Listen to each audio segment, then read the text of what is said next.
暴雪降临的第3天，气温骤降至零下50度，别墅外是一片白色。我爸叫林国栋，我妈叫赵静，他们坐在壁炉前，亲手烧掉了我妹妹林月一家的所有照片，火焰吞噬着全家福。他们发誓，这一世绝不再做那对被啃食致死的圣母。我叫林卫，正握着复合弓，透过别墅的特制猫眼，死死盯着门外。我在等前是那阵熟悉的哭喊乞讨声，可这一次门外安静的可怕，预想中的哀嚎和求救迟迟没有抵达。轰一声巨响，斥巨资加固的防盗门被定向爆破，整个被炸得向内飞出，气浪掀翻了客厅的茶几，玻璃碎屑四溅。我妹妹林月穿着一身顶级的极地防寒服，悠闲地踩着废墟走进来，她身后跟着10几个端着枪的暴徒。她看着我们一家3口脸上的惊愕，摘下防风面罩，露出我此生最恨的那张脸。她笑了，笑得恶毒又张扬。爸妈，我亲爱的姐姐，你们不会真以为只有你们重生了吧？她一声令下，暴徒们冲进来，熟练地搬空我们准备的所有物资。最后，她的人扒光了我们一家3口的衣服，把我们推入别墅外零下50度的风雪里。看着她带着我前夫张强满载而归的背影，我冻到麻木的脸上却扯出一个无人察觉的弧度。她不知道，这栋别墅里所有的物资从一开始就是诱饵，真正的生存堡垒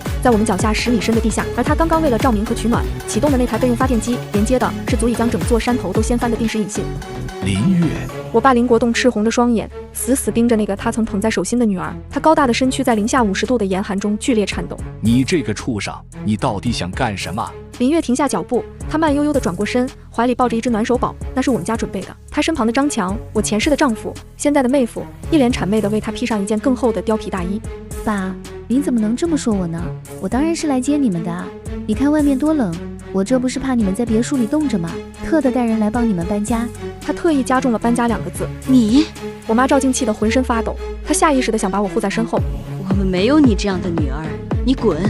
妈，别这么绝情嘛。林月故作伤心地歪了歪头，然后像是看到了什么好笑的事情。哎呀，姐姐，你这身材可真好，难怪张强以前那么迷恋你，现在光着身子站在雪地里，真是别有一番风情呢。张强听到这话，非但没有半分尴尬，反而露出一口黄牙，视线在我身上扫来扫去。小月，你别乱说，我现在爱的人只有你一个。不过姐姐这样确实挺让人怀念的。林月被他逗得花枝乱颤，身后的暴徒们也跟着发出一阵哄笑。林月走近几步看着我们，爸妈，你们是不是特别奇怪？我为什么也重生了？他蹲下来，伸出戴着厚厚皮手套的手，轻轻拍了拍我妈已经冻僵的脸。因为老天爷都觉得你们上辈子死得太便宜了啊！他觉得你们这种愚蠢的圣母就该被我这种坏人一遍又一遍地踩在脚下，才算公道。你，我妈连一句完整的话都说不出来，巨大的背叛和恶毒的言语让她几乎要昏厥过去。还有你，我亲爱的好姐姐。林月的视线转向我，带着一种戏谑。你是不是以为你重生了就能改变一切，就能保护好爸妈，就能把我拒之门外？你是不是算准了我会来求你们，所以在这里布下了什么陷阱？他站起身，一脚踹在我爸的膝盖上，我爸闷哼一声，身体不受控制地跪倒在雪地里。老东西，还当自己是一家之主呢？上辈子被我玩死，这辈子还是一样。张强走上前，一脚踩在我爸的背上，让他整个脸都埋进了雪里。林卫，看到没有，这就是你引以为傲的父亲，废物一个。我没有说话，只是将母亲紧紧抱住。我必须保存体力，我们必须活下去。林月似乎对我这种反应感到很无趣。死了，真没意思，还以为你能骂我几句呢。他挥了挥手，对身后的暴徒下令：东西都搬完了吗？把发电机打开，今晚我们就在这儿开派对，庆祝我们一家的团聚。是，月姐。一个暴徒应声跑回别墅，很快，别墅的灯光全部亮起，光透过巨大的落地窗，照亮了我们在雪地里的身影。光明与黑暗，温暖与严寒，别墅内外的2个世界形成了最残忍的对比。好了，爸妈姐姐，你们就在这好好反省一下吧。林月挽着张强的手臂，转身准备走进那扇大门。想想上辈子错在哪了，也想想这辈子为什么还是斗不过我。他走到门口，又像是想起了什么，回头补充了一句：哦，对了，姐姐，忘了告诉你，你放在床头柜里的那把复合弓我很喜欢，就当是你送我的乔迁礼物了。说完，他和张强走进别墅，只留下我们在风雪中。我抱着几乎失去意识的母亲，我爸挣扎着从雪的里抬起头，脸上满是血。喂，爸没用。我摇了摇头，在他耳边说了一句话：爸，游戏才刚刚开始。我妈赵静已经彻底昏迷在我怀里，我爸林国栋强撑着身体，为我们挡住一部分寒风。喂，我们是不是又要死了？是啊，又要死了。熟悉的场景，熟悉的绝望，将我的思绪瞬间拉回了前世的那个雪夜。那一年，末世也是这样毫无征兆的降临。我和爸妈依靠着家里常备的物资，在别墅里艰难求生。是林月带着她的新婚丈夫张强，在一个雪夜敲响了我们的大门。她哭得声泪俱下，说他们没有食物，快要冻死了。我妈当场就心软了，不顾我的反对，打开了门。小月，快进来，外面多冷啊！妈，谢谢你，我就知道你最疼我了。林月和张强进了门，狼吞虎咽地吃着我们省吃俭用的食物。那时的爸妈看着他狼狈的样子，满是心疼。他们说，都是一家人，哪有隔夜仇？薇薇，你别怪妹妹，她和张强在一起也是一时糊涂。我信了，我们接纳了他们，分享着我们所有的生存物资。我甚至把我最喜欢的一条加热毯给了最怕冷的林月。然而，我们的善良换来的却是背叛。1个月后，我们的物资消耗过半，另一伙幸存者找上了门，为首的是一个叫刀哥的男人，凶狠残暴。我爸本想据守别墅，拒绝他们进入，是林月亲手打开了别墅的后门，将那群人放了进来。林月，你干什么？我爸震惊地看着他，林月却挽住了刀哥的手臂，笑得灿烂。爸，良禽择木而栖，跟着你们，迟早要饿死。刀哥说了，只要我跟他，以后就吃香的喝辣的。张强也站在刀哥身后，讨好的笑着。叔叔阿姨，对不住了，我们也要活命啊！刀哥的人冲了进来，抢走了我们剩下所有的食物和药品。他们甚至当着我和爸妈的面，轮流侵犯了林月，而他为了讨好刀哥，竟然全程都在笑。那个场景成了我一辈子的噩梦。我爸的声音将我从回忆中唤回。薇薇，是爸没用。他哆嗦着，眼泪流出来的瞬间就冻在了眼角，挂着2道冰痕。如果刚才拼了命，也许拼命也没用。我打断了他。爸，把妈背起来。我爸愣了一下，艰难地抬起头。薇薇，去哪？到处都是血，我们死定了。死？爸，你记住。我弯下腰，帮他把妈妈照镜拖到背上，凑在他耳边。这一次，在这个世界上，能杀我林卫的人还没出生。跟着我，别回头。我转身，没有走向大路，而走向了别墅后院那片早已被大雪覆盖的花园。积雪没过了膝盖，每走一步都要消耗巨大的热量。林月以为他重生了，带着上一世的记忆，抢占先机，带人突袭，就能把我踩在脚下，真是天真的可爱。走了大概30米，我们来到了一处被雪掩埋的假山旁。薇薇，这里没路了。我爸的声音越来越微弱，他的眉毛上已经结满了白霜。我回答道，路在脚下。姐姐。林月站在别墅2楼的露台上，手里拿着不知从哪翻出来的扩音喇叭。她穿着原本属于我的那件急的探险羽绒服，手里端着一杯冒着热气的红酒。你带着爸妈往后院跑什么啊？被冻傻了吧？她的声音在雪夜里回荡，夹着张强和那群暴徒的哄笑声。你不会真以为那几块破石头能挡风吧？哎呦，笑死我了！你们就在那冻成冰雕吧，正好给我看家护院。以后我每天起床都能看见姐姐你动人的身姿。我爸林国栋走不动了，他膝盖上的伤在极寒下迅速恶化，直挺挺地向雪的里栽去。我眼疾手快，一把拽住他的胳膊。薇薇，父亲的睫毛上结满了白霜，上下眼皮快要冻在一起。别折腾了。他试图推开我，想用自己最后一点体温去覆盖我背上的母亲。爸没用，护不住你们，这地方太冷了，真的是太冷了。我们就在这抱团死吧，至少一家人在一起，黄泉路上不孤单。绝望是一种传染病，比病毒更致命，但我免疫。我摘下手套，将冻得通红的手掌直接贴在了假山侧面一块看似毫无异状的凹陷处，那里结了一层冰壳，体温融化冰层的速度太慢。我张开嘴，一口热气喷在上面，随后狠狠按了下去。同时，我把左眼对准石缝中那个只有针孔大小的隐蔽探头。1秒、2秒，林国栋绝望地闭上了眼。薇薇，手会冻坏的。叮！紧接着，一道机械女声从石头内部传出：生物体征确认，虹膜匹配完成，掌纹密池验证通过，最高权限管理者林卫，欢迎回家。姐姐。林月站在别墅2楼的露台上，手里拿着不知从哪翻出来的扩音喇叭。她穿着原本属于我的那件急的探险羽绒服，手里端着一杯冒着热气的红酒。你带着爸妈往后院跑什么啊？被冻傻了吧？她的声音在雪夜里回荡，夹着张强和那群暴徒的哄笑声。你不会真以为那几块破石头能挡风吧？哎呦，笑死我了！你们就在那冻成冰雕吧，正好给我看家护院。以后我每天起床都能看见姐姐你动人的身姿。我爸林国栋走不动了，他膝盖上的伤在极寒下迅速恶化，直挺挺地向雪的里栽去。我眼疾手快，一把拽住他的胳膊。薇薇，父亲的睫毛上结满了白霜，上下眼皮快要冻在一起。别折腾了。他试图推开我，想用自己最后一点体温去覆盖我背上的母亲。爸没用，护不住你们，这地方太冷了，真的是太冷了。我们就在这抱团死吧，至少一家人在一起，黄泉路上不孤单。绝望是一种传染病，比病毒更致命，但我免疫。我摘下手套，将冻得通红的手掌直接贴在了假山侧面一块看似毫无异状的凹陷处，那里结了一层冰壳，体温融化冰层的速度太慢。我张开嘴，一口热气喷在上面，随后狠狠按了下去。同时，我把左眼对准石缝中那个只有针孔大小的隐蔽探头，1秒、2秒，林国栋绝望地闭上了眼。喂，手会冻坏的。紧接着，一道机械女声从石头内部传出：生物体征确认，虹膜匹配完成，掌纹密池验证通过，最高权限管理者灵位，欢迎回家。轰隆隆，脚下大地开始震颤，那块巨石慢慢地向两边滑去，一道激光扫过我们的身体，检测到外部环境温度极低，开启紧急温控模式。巨石一开后，一扇钛合金气密门显现出来，还没等父亲反应过来，气密门就向内旋转打开了，一股恒温24度的暖流从门内涌出，刹那间便驱散了我们周身零下50度的寒冷。林国栋嘴唇发抖，眼睛都快瞪出来了。这就是我准备的强制性应急方案。我弯腰重新背起母亲，没时间解释更多，一把拉起还在发愣的父亲。进去之后再说，外面狗叫声很大。跨过门槛的那一刹那，就仿佛从一个世界跳到了另一个世界。身后别墅露台上的林月似乎察觉到了这边的异动。那是神光？怎么会有光？扩音器里传出了他尖利的叫喊声。林卫，你干了什么？那是什么东西？我看都没看一眼，反手拍在门内的红色闭合按钮上，厚达半米的钛合金大门重重合拢，将风雪、严寒以及林月那气急败坏的叫喊声彻底隔绝在另一个维度。世界安静了，这里是地下10米，一抬头就看到一条宽阔的金属走廊，墙上的应急突击步枪、防爆盾牌整齐地排列着，地面铺着一层吸音材料，空气净化系统正在运行中。喂，林国栋瘫软在地，大口喘着粗气，眼泪止不住地流。到底是什么原因我们还活着？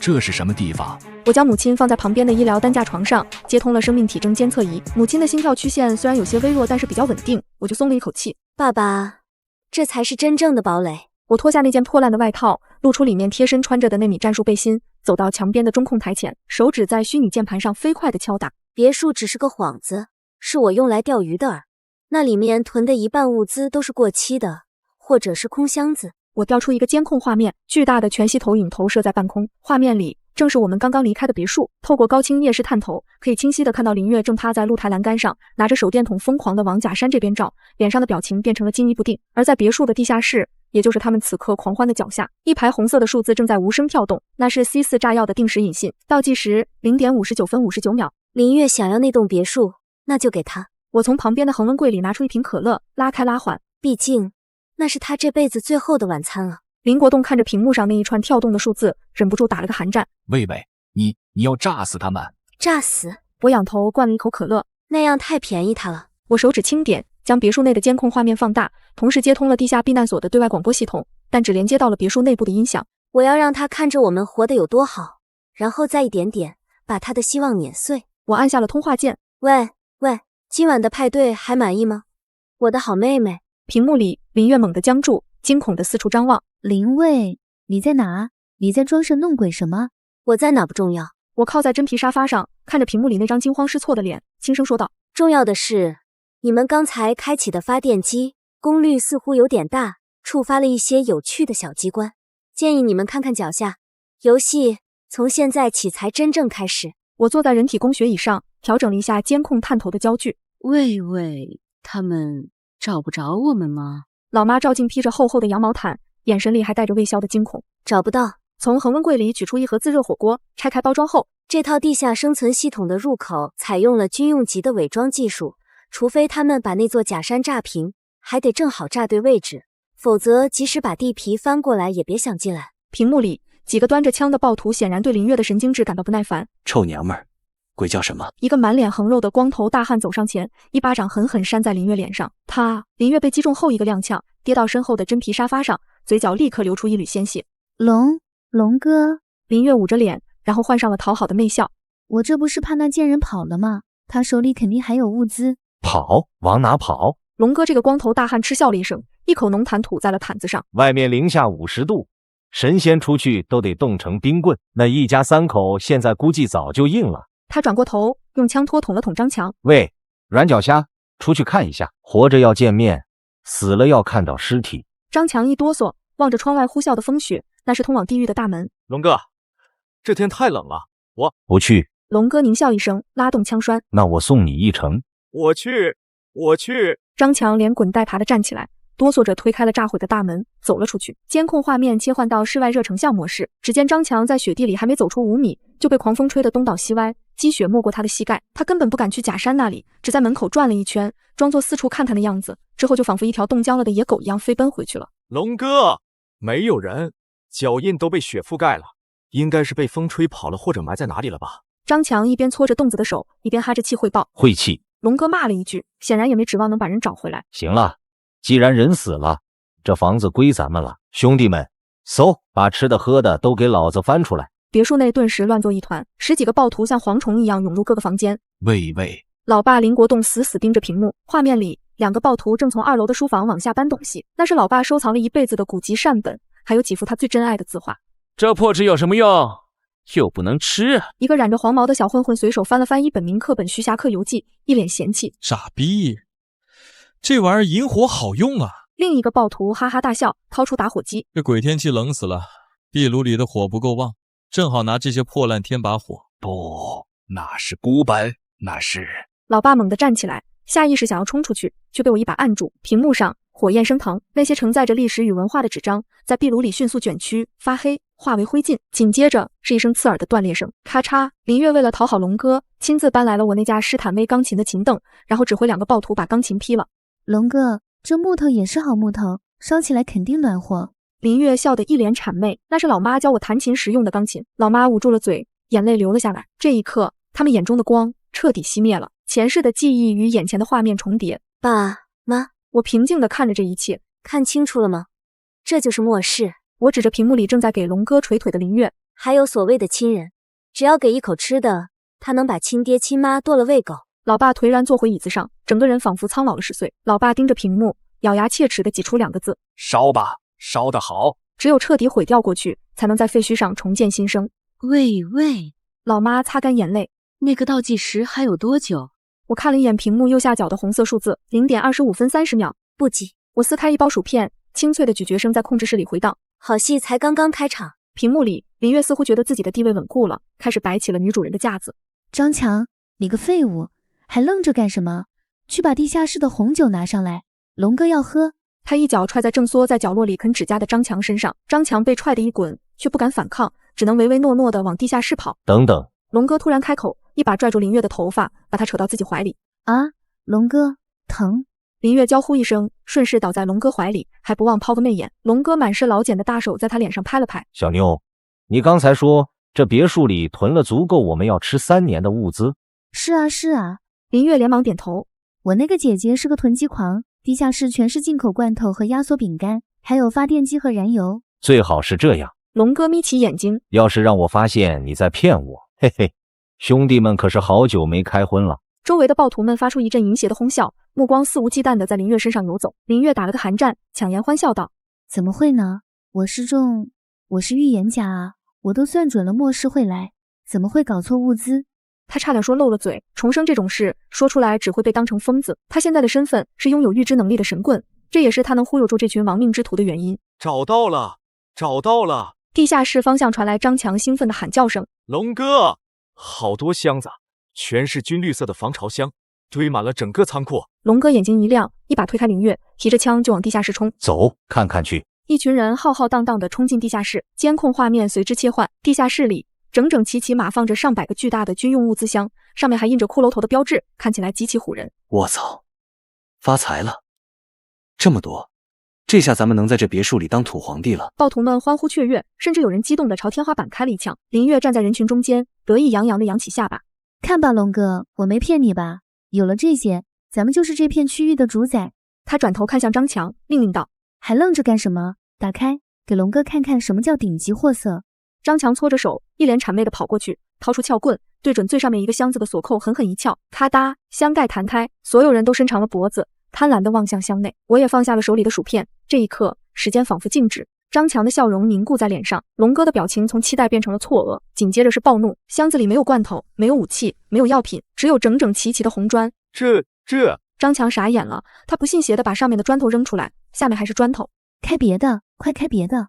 林月尖叫起来，砰砰砰，一个个箱子被暴力撬开，砖头、沙子、锯末，甚至还有几箱发霉的烂树叶。上百个箱子，没有一粒米，没有一滴水，整个地下室陷入了死一般的寂静。这就是你说的物资？龙哥的声音低沉的可怕，他缓缓转过身，黑洞洞的枪口直接顶在了林月的脑门上。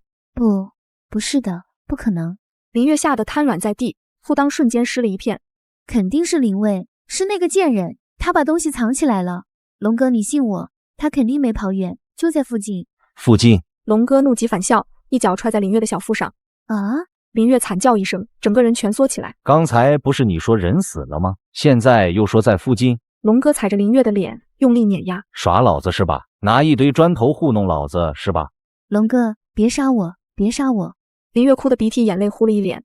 我有用，我知道哪里还有物资，我知道避难所在哪，真的。求生欲让他的大脑飞速运转，他突然想起了什么，疯狂大喊：这别墅肯定有密室，林卫那个贱人最怕死，他肯定躲在密室里。这发电机还在转，说明还有油，只要找到密室。就在这时，地下室角落里的一台老式收音机突然亮起红灯，传出了我的声音。猜对了，可惜没讲。突如其来的声音把所有人都吓了一跳，十几把枪瞬间对准了收音机。我靠在椅背上，对着麦克风轻声说道：我的好妹妹，你不是说那台发电机是用来供暖的吗？其实它还是个计时器，倒计时还有5分钟。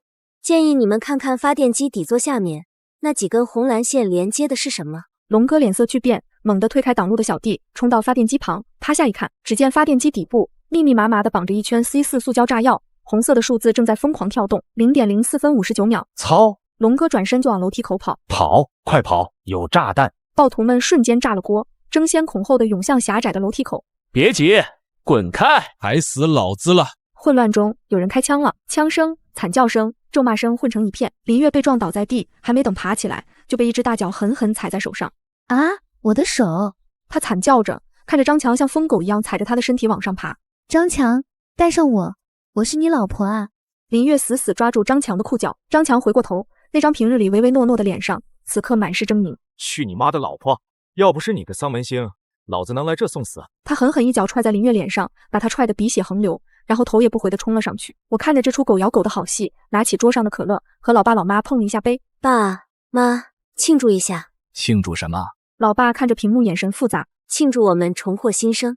另外还有个小惊喜没告诉他们。我手指在键盘上敲下最后一行指令。别墅的防盗门是断电自动落锁的，而刚才我已经切断了门禁系统的电源。屏幕里冲在最前面的龙哥刚刚跑到1楼大门口，正要推门而出，咔嗒，那落锁的声音，那扇曾经被他们炸开，后来又被勉强扶正堵住风口的防盗门，此刻在备用电池的驱动下，死死咬合在一起。无论龙哥怎么踹，怎么开枪，那扇门都纹丝不动，这才是真正的瓮中之鳖。倒计时0.0分10秒。放下耳机之后，我用手把妈妈的耳朵捂住。表演结束。轰！响声并没有达到预想中的那种惊天动地，在零下50度的极寒环境中，化学反应的速度被硬生生地压下来了。本该立即释放的猛烈火焰变得迟缓而沉重，监控屏幕突然剧烈晃动了一下，接着就被扬起的尘土、雪雾所遮蔽，并没有出现那种好莱坞大片里火焰冲天的壮观场面。但我埋在承重柱和发电机底下的 C4依旧履行了破坏结构的使命。别墅的1楼大厅轰然塌陷，2楼的楼板断裂，气浪裹挟着碎玻璃、木屑呈环形向四周扩散，把本来就很厚的积雪掀起一层白色的巨浪。这就是结束了。老爸林国栋的手还在微微颤抖，那是他奋斗了大半辈子才买下的家，承载着许多回忆的地方，现在变成了一堆冒着黑烟的废墟。而更让他心悸的是废墟下可能埋葬的那10几条人命。唉，喂，他们都死了吗？老妈赵静抓着我的手臂，我什么都没说，只是在键盘上敲了2下，就换成了摄像头的滤镜模式。热成像启动，屏幕上的灰白画面瞬间变成了深蓝色的背景。而在那堆坍塌的废墟中心，几个刺眼的橘红色光斑正在缓慢移动。我眯起眼睛，看来老天爷都不想让他们死得这么痛快。极寒低温虽然让 C4 的威力打了折扣，但也正是这低温救了他们一命。如果是在常温下，这种当量的爆炸足以产生高温冲击波，瞬间震碎他们的内脏。但在零下50度的环境里，炸药的爆速下降，冲击波被寒冷的空气迅速稀释，加上别墅地下储藏红酒的酒窖，那是前世我父亲为了附庸风雅，被设计师误导搞出来的工程。没想到今生成了那群畜生的保命符。还没死？林国栋听到这话，眼中的不忍瞬间被惊恐取代。那怎么办？他们会不会？慌什么？我撕开一包牛肉干，扔进嘴里慢慢咀嚼。蟑螂这种生物很难一次性踩死，但是房子倒塌了，供暖中断了，物资也用完了，活着比死去要痛苦得多。屏幕上废墟的一角突然动了动，几块碎裂的预制板被顶开，一只手伸了出来，紧接着是一个灰头土脸的人影，是龙哥。这家伙不愧是狠人，这种情况下竟然还能第一时间爬出来。他浑身的衣服被挂得破破烂烂，脸上横着一道伤口，鲜血流出来，瞬间就结成了红色的冰渣。他剧烈的咳嗽着，每咳一声都吐出一口带血的唾沫。紧接着，他又从那个塌陷的洞口里拖出了2个人，一个是张强，一个是林月。我看得很清楚，在爆炸发生的最后1秒，这2人显然是离那个加固酒窖最近的。林月趴在雪地上，像条死狗一样喘息。活下来了，我活下来了。张强抱着脑袋念叨着，裤裆处结了一层黄色的冰鞘，那是被吓尿后瞬间冻结的痕迹。其余的10几个暴徒就没那么好运了。热成像显示，废墟下还有几个微弱的光斑正在迅速暗淡。那些没来得及跑进酒窖的小弟，要么被砸死，要么被压在下面。在这个温度下，不出10分钟就会变成硬邦邦的尸体。操！龙哥从震惊中回过神来，发出了咆哮。他一脚踹在身边的断墙上，震落了一层积雪。林卫，你个臭婊子，老子要活剐了你！老妈吓得缩了缩脖子。他还能骂人？那是回光返照。我淡淡的点评，肾上腺素飙升罢了。等这股劲儿过了，寒冷会教他做人。龙哥显然也意识到了目前的处境，别墅塌了，意味着庇护所没了；发电机炸了，意味着热源断了。现在的室外温度是-52度，并且还在持续下降。没有热源，没有遮蔽物，哪怕他们穿着极地防寒服，也撑不过2个小时。龙哥救我！林月挣扎着想要爬起来，去抱龙哥的大腿。我知道，林卫肯定还在附近，他那个堡垒就在这附近，只要找到，我们就有救了。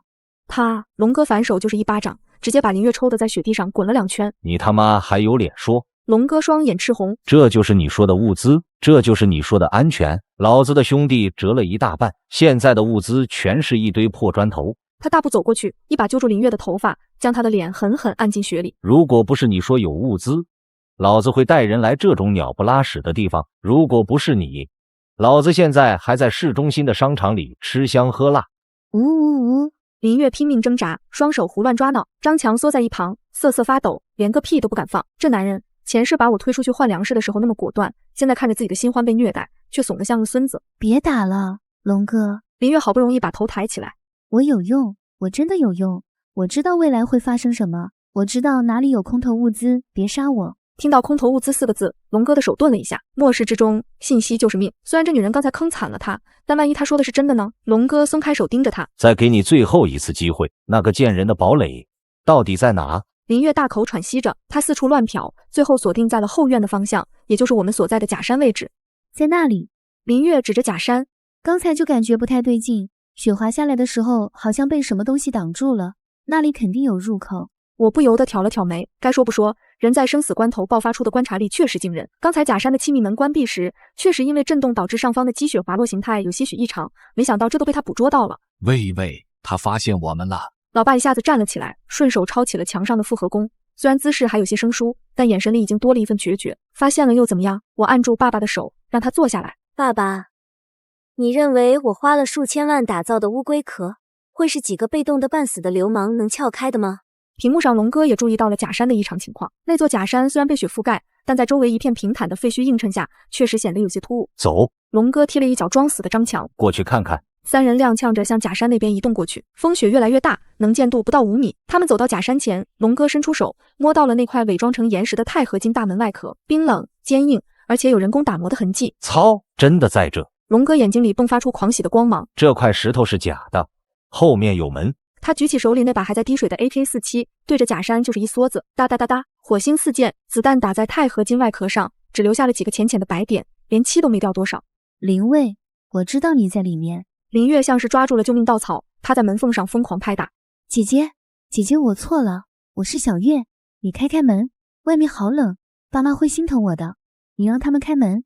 赵静听到这熟悉的哭声后，身体一僵，她下意识地看向那扇门，那是她怀胎10月生下的女儿，哪怕再坏，哪怕刚刚才背叛了他们，可听到那种濒死的哀求，作为母亲的本能还是让她心如刀绞。静，别听！老爸一把搂住老妈的肩膀，把她的头按在自己胸口。那不是小月，那是魔鬼，他刚刚才想害死我们，你忘了吗？可是……老妈眼泪止不住的流。喂，真的要看着他冻死在门口吗？毕竟……妈，我打断了他。你心软了？我转过身，直视着母亲的眼睛。你想开门？可以。我指了指控制台上的红色按钮，那个按钮按下去，门就会开，他们3个就会冲进来。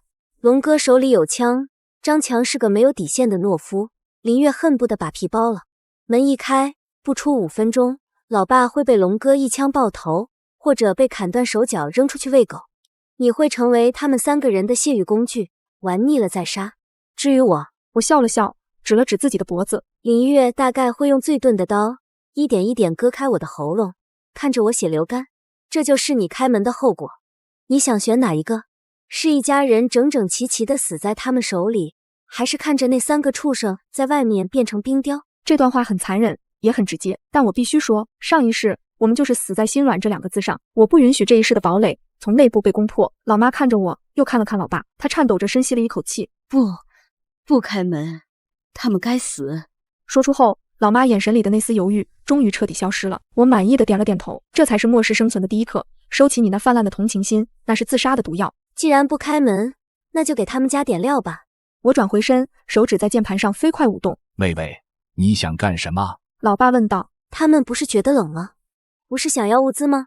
我按下回车键。那就给他们一点温暖。假山上方积雪覆盖的岩缝中，突然伸出了2根金属管，那是原本用来清理积雪的高压喷射装置连接着的下蓄水池。只不过现在喷出来的不是防冻液，而是水，普普通通的自来水。但在零下50度的环境下，水就是最可怕的武器。呲，2道水柱喷射在正趴在门口疯狂拍门的林月、龙哥和张强身上。啊！惨叫声瞬间响起，水淋在身上的瞬间，还没来得及流淌，就开始结冰。只是几秒钟的时间，他们的衣服、头发、眉毛全部被一层厚厚的冰壳覆盖，湿透的衣服瞬间紧紧箍在身上，带走体内仅存的一丝热量。这种威力比单纯的干冷空气要恐怖10倍。操，水这个婊子！龙哥想要举枪射击，但枪栓已经被冻住了，连扳机都扣不动。好冷。林月的声音已经变了调。跑，快跑！张强还算理智，转身就想跑，但是腿上的关节已经被冻住了，刚迈出一步就重重地摔进了雪里。这就是所谓的冰桶挑战的狱中版。我看着屏幕里那3个狼狈逃窜的身影，冷漠地解说着。他们撑不了多久了，这种室温速度最多半小时，他们的大脑就会停止思考，身体机能彻底停摆。龙哥的身体素质好，尽管被冻得不行了，他还是强忍着剧痛，拖着已经僵硬的右腿，拉着林月和张强往别墅废墟里一个避风的地方爬去。那里还有一些坍塌形成的死角，勉强可以挡风雪。魏魏，还要继续吗？老爸看着那3个在雪地里蠕动的身影，握着弓的手紧了又松。不急，让他们在绝望中多挣扎一会儿。而且我指着屏幕右下角的一个不太起眼的地方，那里有数据在跳动。真正的麻烦不是他们。就在刚才，堡垒的外部震动传感器捕捉到了一丝异常，不是风声，不是爆炸的余波，规律的脚踏声从后山的方向传来。前世的记忆突然攻击我。暴雪降临后的第3天，也就是今天，除了严寒，还有一种东西伴极端天气苏醒了，那是从深山老林里跑出来的，被饥饿逼疯的野兽。屏幕边缘的黑暗风雪中，2盏绿油油的灯笼亮了起来，紧接着是4盏、6盏。那是狼。老爸倒吸一口凉气。不，放大之后可以看见生物的轮廓，体型比普通的狼大了一圈，毛发灰白，眼神里透着红光，是变异后的极地雪狼。看来今晚的这场戏演员到齐了。爸，把你的复合弓放下吧。我站起身，走到墙边，取下了那把挂在最上面的巴雷特狙击步枪。接下来的场面少儿不宜，不过对于那3个躲在墙角的废物来说，这可能是他们这辈子见过的最后的烟花了。我拉动枪栓，子弹上膛，准备好了吗？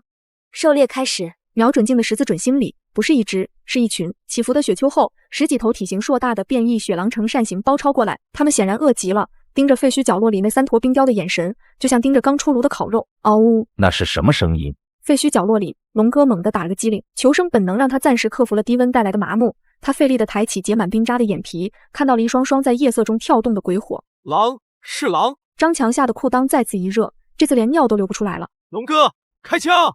快开枪啊！龙哥颤抖着手去扣扳机，咔嗒，枪机被冻得死死的，根本装不响底火。操！龙哥绝望地把 AK47当烧火棍一样挥舞。滚开，畜生！领头的一只雪狼根本不吃这一套，后腿一蹬，直接扑向了最外围的张强。啊！张强发出一声杀猪般的惨叫，雪狼的獠牙轻易刺穿了他那件极地防寒服，咬住他的小腿狠狠一撕。救命！喂喂，姐姐，救命啊！林月看着这一幕，吓得魂飞魄散，拼命往龙哥身后缩。我知道你在看，你有枪对不对？救救我们！我在恒温控制室里嚼碎了一块牛肉干。抱歉，子弹很贵的。我调整了一下巴雷特的位置，并没有瞄准那头正在撕扯张强的雪狼，而是瞄准了更远处的黑暗。就在张强以为自己要被活活分食的时候，远处突然射来2道强光，紧接着是引擎的轰鸣声，一辆涂着橙色救援涂装的重型履带式雪地车碾过积雪，横冲直撞的开了过来，哒哒哒哒，车载机枪喷吐出火舌，子弹打在雪地上，炸起一团团血雾。那群雪狼显然也被吓了一跳，领头的狼王不甘心的低吼一声，松开了满腿是血的张强，带着狼群迅速引入黑暗。获救了，我们获救了。林月看着那辆停在面前的雪地车，眼泪瞬间涌了出来。这一次他是真哭。车门打开，跳下来5个全副武装的人，为首的一个中年男人，国字脸，一脸正气。他身后跟着一个穿着白色羽绒服的年轻女人，手里提着急救箱。快，有人受伤！那个年轻女人看到惨状，惊呼一声冲了过来。别动，我们是第3区避难所搜救队的。女人熟练地掏出止血喷雾和绷带，手脚麻利地给张强包扎。天哪，怎么会伤成这样？还有严重的失温症。龙哥到底是老江湖，看到这一幕，眼珠子一转，立刻把手里的枪踢进雪堆里，换上一副虚弱受害者的表情。长官，救命啊！我们是附近的居民，房子塌了，差点被狼吃了。别怕，我们来了就安全了。国字脸队长走过来，脱下自己的大衣披在瑟瑟发抖的林月身上。我是队长赵刚，现在立刻送你们回车上取暖。林月裹着带有体温的大衣，那种劫后余生的感觉让他大脑瞬间清醒。他抬头看了一眼不远处那座假山，眼神立马就变了。长官，不能走！林月突然一把抓住赵刚的手臂，指着假山的方向大喊：那里还有人，我姐姐在里面。什么？赵刚一愣，还有幸存者？对，她就在那座假山下面的地堡里。林月声泪俱下，演技狂飙。我们本来是一家人，想进去避难，可姐姐她不但不开门，还用水枪喷我们，想把我们活活冻死。她还在周围埋了炸弹，把我们的房子都炸塌了。什么？那个正在给张强包扎的年轻女人猛地抬起头，一脸不可置信。用水枪喷人，在零下50度的天气里，这跟杀人有什么区别？就是杀人啊！张强这时候也缓过劲来了，哭丧着脸补刀：我老婆怀着孕呢，求他开门他都不开，还要放狼咬死我们。长官，你们要为我们做主啊！怀孕？我在屏幕前气笑了。张强这孙子撒谎都不打草稿，岂有此理！年轻女人气得满脸通红。现在是什么时候了？人类都快灭绝了，居然还有这种自私自利、残害同胞的人渣！赵刚队长的脸色也阴沉下来，他看了一眼那座看似普通的假山，又看了看地上惨不忍睹的3人，正义感瞬间爆棚。苏柔，你照顾伤员，其他人跟我来。赵刚一挥手，带着3名队员端着枪，气势汹汹地朝假山走来。里面的人听着，我们是第3区避难所搜救队。赵刚拿着扩音器站在大门前大喊：立刻打开大门，接受检查。你涉嫌故意伤害和非法持有重武器，现在命令你立刻配合。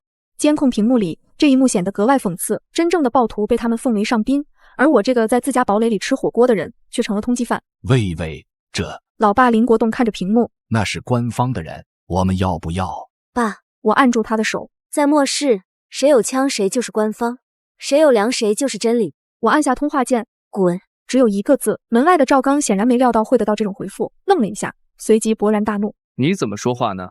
那个叫苏柔的女队员也冲了过来，指着摄像头骂道：你还有没有一点良心？你妹妹都快冻死了，你居然见死不救！你知不知道现在外面死了多少人？你占着这么多资源，不拿出来分享就算了，还伤人！分享？我嗤笑一声，凭什么？凭你脸大，还是凭你胸大无脑？你……苏柔气得浑身发抖。你这种人简直就是社会的毒瘤！赵队，别跟他废话，这种反社会人格必须强制征用他的避难所，里面肯定囤积了大量物资，可以救活很多人。林月裹着大衣躲在赵刚身后，嘴角露出得意的笑。他太了解这些所谓的正义之士了，只要给他们一个道德制高点，他们比强盗还凶狠。最后一次警告！赵刚举起手里的步枪，对准了摄像头，立刻开门，否则我们将采取强制措施。根据战时紧急状态法，我有权征用一切民用设施。战时紧急状态法？我靠在椅背上，看着屏幕里那个道貌岸然的男人。赵队长是吧？你身后的那个女人，刚才为了抢我的物资，炸了我的别墅，还要把我爸妈扔在雪地里冻死。那个光头男人手里至少有3条人命。那个断腿的男人之前为了活命把他老婆推向狼群。你管这叫同胞？我管这叫垃圾分类。赵刚皱了皱眉，回头看了一眼林月，林月立刻做出一副楚楚可怜的样子，眼泪汪汪的摇头。不是的，赵队，他在撒谎，他是疯子，他从小就嫉妒我。够了！赵刚转过头，显然更愿意相信眼前这个柔弱的受害者。不管你们有什么家庭矛盾，现在是末世，救人是第一原则。你拥有坚固的堡垒和物资，就有义务帮助受难者。义务你大爷！老妈赵静突然冲到麦克风前，平日里温温柔柔的她，此刻像是一头护崽的母狮子。那是我们卖了房子凑钱建的，凭什么给你们？你们算老几？冥顽不灵。赵刚彻底失去了耐心，在这个秩序崩塌的世界里，他手里的枪和背后的官方身份，让他习惯了发号施令。这种被平民挑衅的感觉，让他恼羞成怒。爆破组，准备！赵刚一挥手，2个队员立刻从背包里掏出定向爆破炸药，准备往假山门缝上贴。既然你们不想体面，那就别怪我不客气了。赵刚冷冷地说道。等门开了，物资全部充公，人全部带走，接受审判。滴滴滴，电子引信的倒计时声传进地下堡垒的控制室。喂，那是军用炸药啊！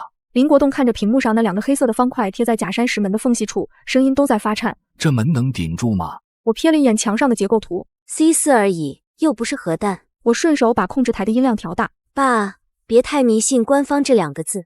你看那个贴炸药的手法，业余的像是在贴对联。屏幕里，赵刚带着人退到了20米外的掩体后，苏柔还在那儿举着喇叭进行最后的道德宣判。里面的人听着，这是最后通牒。你们这种自私的行为已经严重违反了人类幸存者公约。炸开门后，我们将对你们进行强制管制。林月缩在后面，脸上满是快意。他似乎已经看到了大门被炸飞，我被拖出去跪在雪地里求饶的画面。3、2、1，起爆！赵刚狠狠按下了起爆器，轰！监控画面剧烈抖动，瞬间变成了雪花屏。紧接着又是一阵烟尘弥漫。地下堡垒内，我们头顶的吊灯微微晃动了一下，就像是楼上邻居跳绳时的那种震感，仅此而已。完了，门肯定炸开了。老妈赵静捂着胸口，别急，让子弹飞一会儿。我切换了备用摄像头线路，烟尘在寒风中迅速散去。那座假山表面的伪装岩石确实被炸碎了一大块，露出了里面银灰色的金属光泽。那扇钛合金气密门，除了表面多了2团黑乎乎的烟熏痕迹，连个坑都没留下。这可是我请顶级安防公司定制的防核爆级掩体门，别说2块定向 C4，就是拉一门坦克炮来轰，也得轰上半天。这怎么可能？门外，赵刚脸上的笑僵住了，他不可置信地揉了揉眼睛，快步冲上前去，伸手摸了摸那金属门板，纹丝不动。我都说了，猜对了没奖，你们怎么就不信呢？我按下通话键，赵队长，你们避难所的炸药是不是过期了？听个响都不够劲儿啊！你……赵刚气得脸色铁青，狠狠踹了一脚大门。混账！敬酒不吃吃罚酒。赵队，这门不对劲。旁边负责爆破的队员拿着仪器在门上扫了一圈。这是航空级钛合金，还是加厚型的？中间可能有复合装甲夹层。刚才的爆破量，连它的漆皮都没蹭掉多少。那怎么办？苏柔急了，难道就看着这群反人类的罪犯躲在里面享福？林月妹妹说里面有很多物资，那是属于大家的。林月眼珠子一转，立刻哭喊起来。赵队长，我姐姐她这就是在挑衅官方权威，她肯定是在嘲笑你们无能。这种人如果不严惩，以后谁还会听避难所的指挥？这句话精准地戳中了赵刚的痛点。末世刚开始，秩序崩塌，他这个所谓的搜救队长最在意的就是那点可怜的威慑力。如果连个民宅都攻不破，他在手下和幸存者面前还怎么立威？妈的！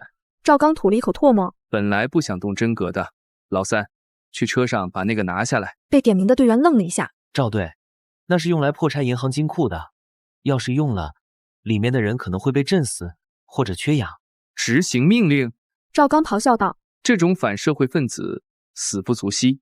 我看着屏幕，眉头微微皱起。破拆金库的装备，看来这伙人的身份比我想象的还要精彩。正规搜救队怎么会随车携带这种重型工业破拆设备？除非他们从一开始就是奔着抢劫来的。喂，他们要干什么？林国栋察觉到了气氛的变化。没什么，打算用电钻钻个洞而已。我手指在键盘上飞快敲击，调出了外部防御系统的自检程序。看来光靠乌龟壳是不行了，得让他们知道这壳上是带刺的。门外，2个队员吭哧吭哧地从雪地车后备箱里抬下来一个巨大的黑色设备，是一台工业级热熔切割机，旁边还配着高功率的激光钻头。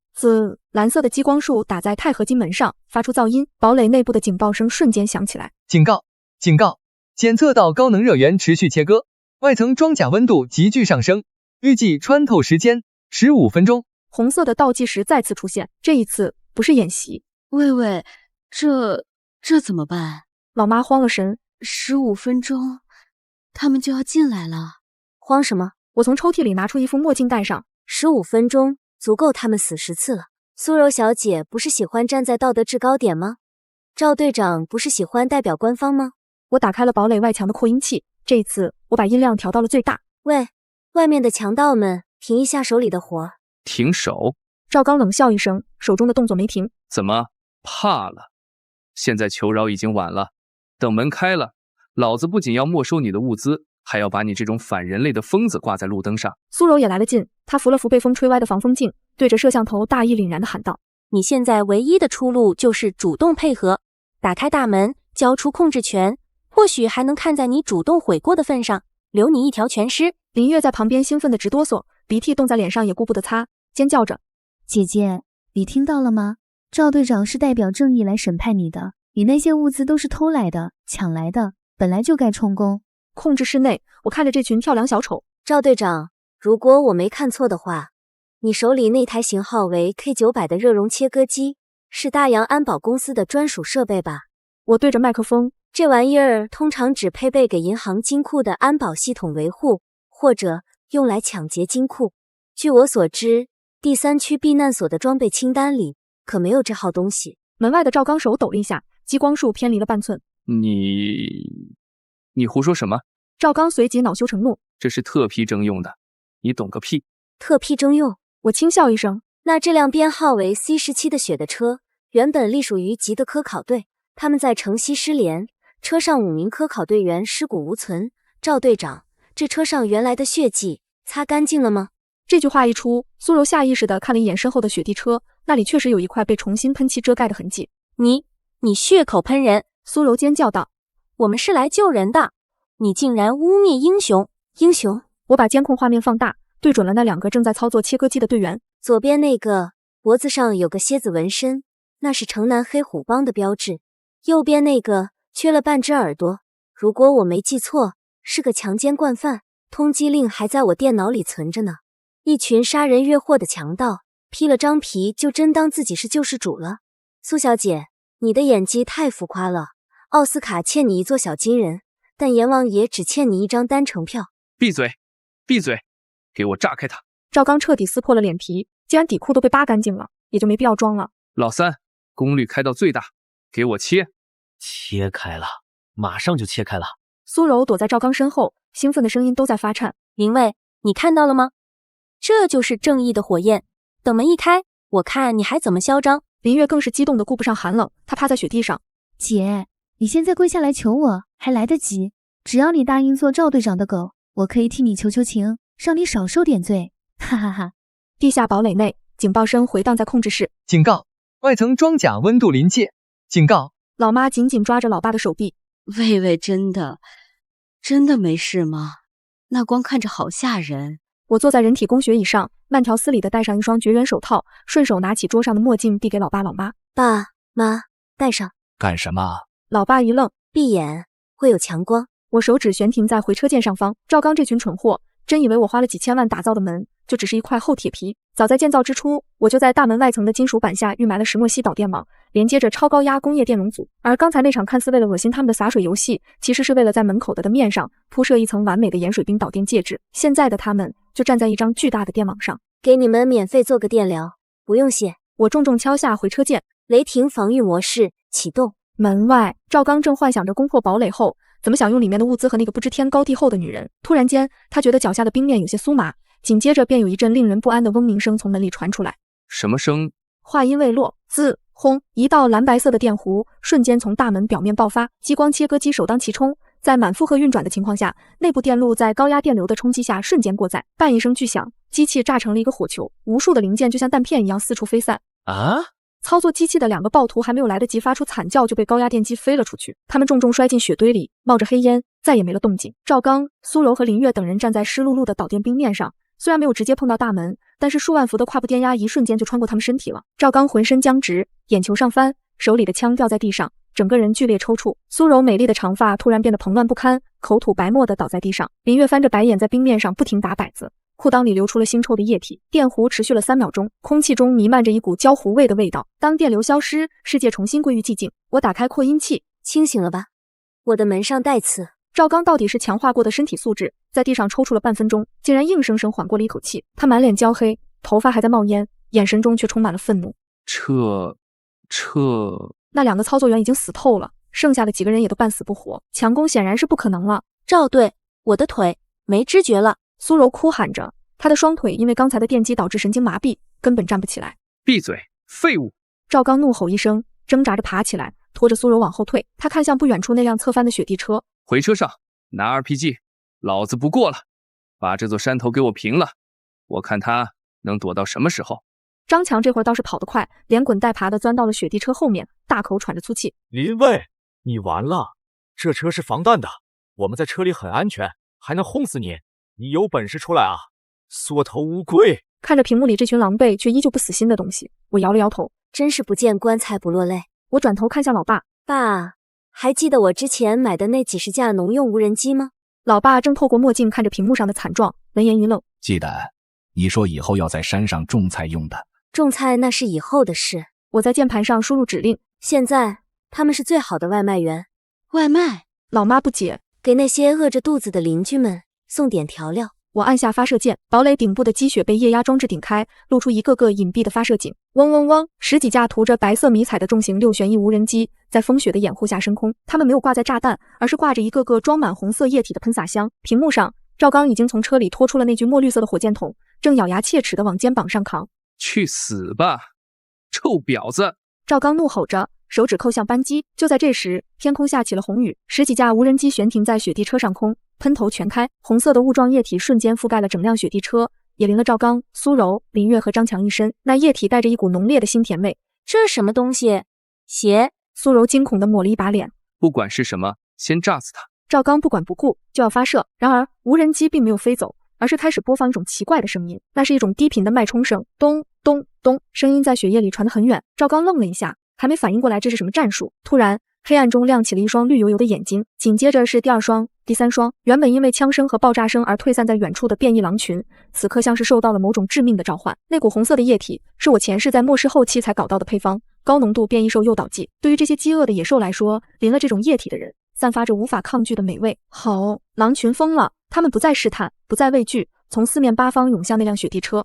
狼来了，好多狼！林月尖叫着想要往车底钻，一头体型硕大的头狼高高跃起，直接扑向了正扛着火箭筒的赵刚。滚开！赵刚下意识地调转炮口，一发火箭弹轰了出去。轰！火箭弹打偏了，在远处的树林里炸开一团火光，但也仅仅是阻挡了一瞬。下一秒，头狼已经咬住了赵刚的肩膀。啊！赵刚发出一声惨叫，手里的 RPG 掉在地上，他拼命挥舞着拳头砸向狼头，但这头变异狼的皮毛坚硬如铁，根本无济于事。救命！救命啊！苏柔吓得魂飞魄散，拉开车门想钻进去，却发现几头狼正疯狂地啃咬着车门把手和轮胎。这就叫借刀杀人。老爸看着屏幕里乱作一团的景象，这叫生态循环。我撕开一包薯片，这群狼饿了很久了，总得让他们吃顿饱饭。雪地车虽然是防弹的，但在这种数量级的变异兽面前，就像个铁皮罐头。几头巨狼合力撞击，再加上雪的湿滑，那辆几吨重的雪地车竟然被硬生生掀翻了，失去了车辆的掩护，4个人彻底暴露在狼群的利齿之下。跑，往那边跑！赵刚到底是狠人，拼着被撕掉一块肉的代价，一脚踹开那头狼，拖着残躯往假山大门这边冲。那里有一个死角，而且大门坚固，背靠着墙或许还能活。苏柔、林月和张强见状，也爆发出了惊人的求生欲，连滚带爬的跟在后面。他们身上满是抓痕和咬伤，鲜血染红了雪地，却反而更加刺激了狼群的凶性。姐，我错了，我是你亲妹妹啊，你不能看着我被狼吃掉。爸妈，救救我啊！林月扑到大门上，疯狂地拍打着门板，指甲都断了，在门上留下道道血痕。林小姐，林女王，我有枪，我有战斗经验，让我进去，我给你当狗，别杀我。赵刚也丢掉了所有的尊严磕头，大家都是人类，求求你，哪怕让我们进去坐牢也行。呜！苏柔哭的妆都花了，哪还有半点之前的趾高气昂？狼群已经逼近到5米之内，控制室里，老妈赵静别过头，不忍再看。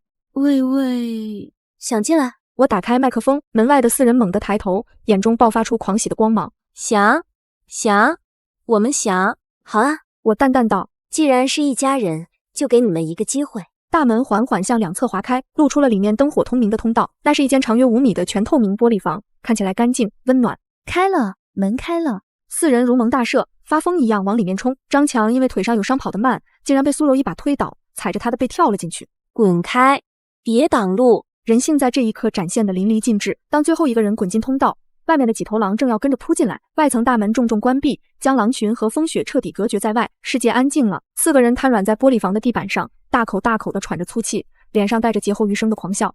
活下来了，活下来了。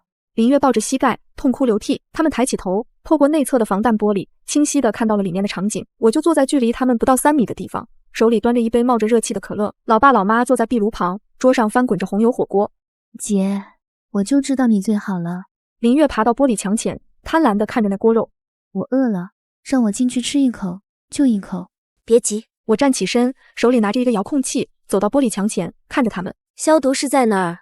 进到我家里去的时候，先做一下消毒。赵刚心里咯噔一下，一种不好的预感涌上心头。消毒？怎么消？我微笑着按下了红色按钮。当然是高温杀菌。玻璃房顶部的几个喷头突然亮起了红灯，不是水，而是高功率工业加热阵列热风循环系统。原本维持在零下50度的低温环境，在短短10秒钟内被强行拉升到了0上80度，130度的温差。这是什么概念？就像把一块冻得硬邦邦的生肉直接扔进了滚烫的油锅里。啊！叫声瞬间在隔音玻璃后响起来，他们的皮肤瞬间充血肿胀，那种极寒转极热带来的剧痛比千刀万剐还要难受。苏柔疯狂地抓挠着自己的脸，皮肉被抓烂，鲜血流出来，瞬间又被高温蒸发。热死了，好热，快把我烫死了！张强在地上打滚，像一条被扔在岸上的鱼。赵刚拼命地撞击着那层玻璃门。林卫，你个魔鬼，你不得好死！放我出去！放我出去！我在玻璃墙的这边看到里面的人表演得很滑稽。爸妈，我回头看向父母，看，这就是他们想要的温暖。老爸林国栋看着那个曾经喊他爸爸的张强，看着那个曾经是他女儿的林月，眼神中的最后一丝不忍终于彻底熄灭了。他拿起筷子，夹起一块烫好的肥牛，放进老妈碗里。吃吧，肉老了就不好吃了。老妈夹起肉放进嘴里，好吃。我转过身，看着玻璃房里已经奄奄一息的4个人。消毒完成，我按下了最后一个按钮。垃圾分类开始。玻璃房的地板突然向两侧打开，下面不是地面，而是一个深不见底的黑洞，那是连接着的下废弃矿井的排污通道，深达100米，直通地心深处。不！伴随着最后一声绝望的惨叫，4个人影瞬间坠落，连同他们的贪婪、恶毒、虚伪一起消失在这个世界上。地板重新合拢，一切归于平静，仿佛什么都没发生过。我放下遥控器，坐回桌边，拿起筷子。好了，苍蝇拍死了。我给老爸倒了一杯酒。爸，咱们这顿团圆饭终于可以安安静静的吃了。老爸端起酒杯，一饮而尽。火锅里的红油还在翻滚，冒着辛辣的香气。老爸林国栋放下酒杯，手还有点抖，不是吓的，是刚才肾上腺素褪去后的虚脱。他看了一眼那块已经恢复平静的地板，又看了看我，欲言又止。爸，别想了。我夹了一块午餐肉放进嘴里。在末世，同情心是比核辐射更致命的污染物。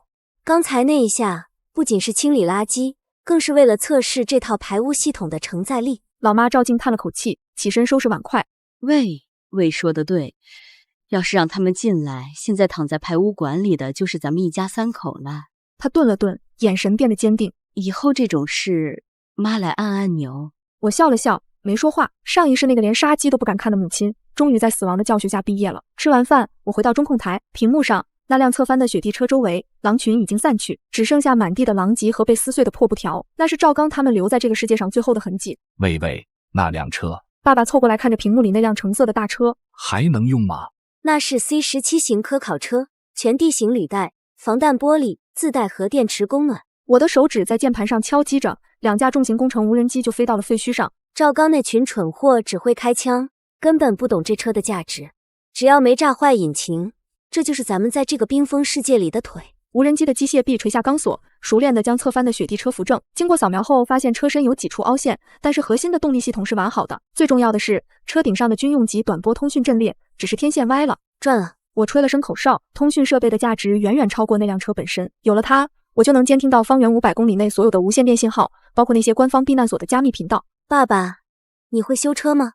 我转头问。林国栋愣了一下，随即挺起胸膛。把你爸看扁了，年轻时候在部队，坦克我都修过，这玩意儿不就是个加了大号履带的拖拉机吗？行，等风雪小点，咱们把它拖回来。我靠在椅背上，看着监控，复仇带来的快感过后，一种更深层次的危机感便涌上心头。杀了林月和赵刚确实爽，但这也暴露了一个问题，我的堡垒虽然坚固，但终究是个死物。赵刚能带着激光切割机找上门，说明我的位置已经不是秘密。这次是10几个流氓，下次呢？如果是拥有重火力的正规军，或者是成百上千的暴民潮，光靠几扇钛合金门和几架无人机，守不住一辈子。我们要用眼睛去看，要用耳朵去听，还要有牺牲。魏，在想什么？老妈端来一盘切好的苹果。在想以后。我拿起一块苹果。妈妈，我们的物资足够3辈子吃，能源可以持续使用50年，但是这并不意味着我们可以掉以轻心。我指着屏幕上的雪地车，赵刚这种人只是第一波，以后会有更狠的角色出现，我们不能永远缩在这个乌龟壳里。那我们要出去。老妈有些担忧。不，是让外面的人为我们所用。我的眼神冷了下来。上一世我被当作猪狗一样奴役，这一世我要做那个拿鞭子的人。3天后，风雪稍歇，气温回升到了-40度。对于已经适应了极寒的人来说，这简直就是暖春。我和老爸穿着外骨骼动力装甲走出了堡垒。这种装甲不仅能恒温保暖，还能提供2吨的臂力。我们将那辆 C17 雪的车拖进了刚刚清理出来的伪装车库。老爸像个得到新玩具的孩子，钻进车底，叮叮当当的敲打起来。而我站在假山的高处，用望远镜扫视着远处。那场爆炸和随后的狼群盛宴似乎并没有吓退所有的窥视者。在距离别墅废墟500米外的一片枯树林里，我看到了几个人影，他们穿得破破烂烂，有的裹着棉被，有的身上缠着塑料布。他们不敢靠近，只是远远地看着这边，眼神里充满了对食物的渴望，以及对死亡的恐惧。难民，或者说流民，他们是被避难所拒之门外的低端人口，是在废墟中苟延残喘的拾荒者。喂，有人！老爸从车底钻出来，手里拿着扳手，警惕地看着那个方向。要赶走吗？不急。我打开了外骨骼的面罩，冷风灌进来，让我清醒。爸，车修好了吗？差不多了，换了几个滤芯，电路重新接了一下。